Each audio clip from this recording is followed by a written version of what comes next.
উক্তির পর্বে আজ আরও 10টি পণ্ডিত চাণক্যের উক্তি জানব। ভিডিওটি শুরু করার আগে চ্যানেলটি সাবস্ক্রাইব করুন। এই পৃথিবীতে লক্ষ্মী চঞ্চলা এবং প্রাণও চঞ্চল, জীবন ও দেহ চিরকাল থাকে না। চলমান এই জগতে ধর্মই শাশ্বত সত্তা। মন, ঐশ্বর্য, জীবন যৌবন সব কিছু চঞ্চল, জগতের সব কিছু বিনাশী। যার বুদ্ধি আছে তিনি চিরদিন তার কর্মের মধ্যে বেঁচে থাকেন। আগে জন্মালেই বড় হওয়া যায় না, বড় হয় গুণের দ্বারা। গুণ থেকেই গুণী আসে। যেমনভাবে দুধ থেকে দধি এবং ঘৃত তৈরি হয়।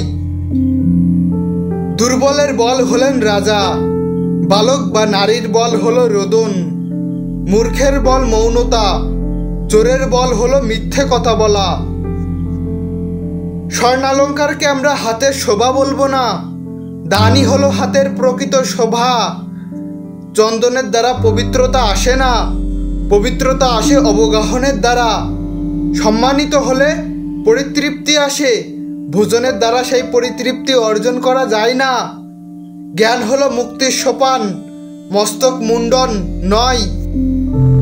দূর থেকে আগত ক্লান্ত পথিক যদি বিনা প্রয়োজনে গৃহে আসেন, তাহলে তার যথাযোগ্য আপ্যায়ন করা উচিত।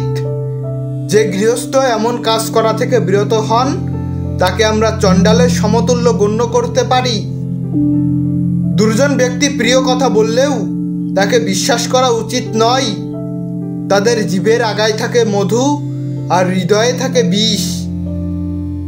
লোভীকে অর্থের দ্বারা, ক্রোধীকে কৃতাঞ্জলি হয়ে অর্থাৎ খোসামত করে, মূর্খকে মনের মতো কথা বলে, আর পণ্ডিতকে জ্ঞানের দ্বারা বশ করতে হয়। মা বাবা যাদের ত্যাগ করেছেন, নিজের আত্মীয় স্বজনগণ যাদের ত্যাগ করেছেন, তাদের অন্য কোনো গতি নেই। একমাত্র শ্রেষ্ঠ নগরী বারাণসীতে গিয়েই তারা বসবাস করতে পারে। যিনি পরস্ত্রীকে মাতার মতো শ্রদ্ধা করেন, তিনি হলেন প্রকৃত পণ্ডিত ব্যক্তি। তিনি অপরের দ্রব্যকে মাটির ঢালার মতো মনে করেন।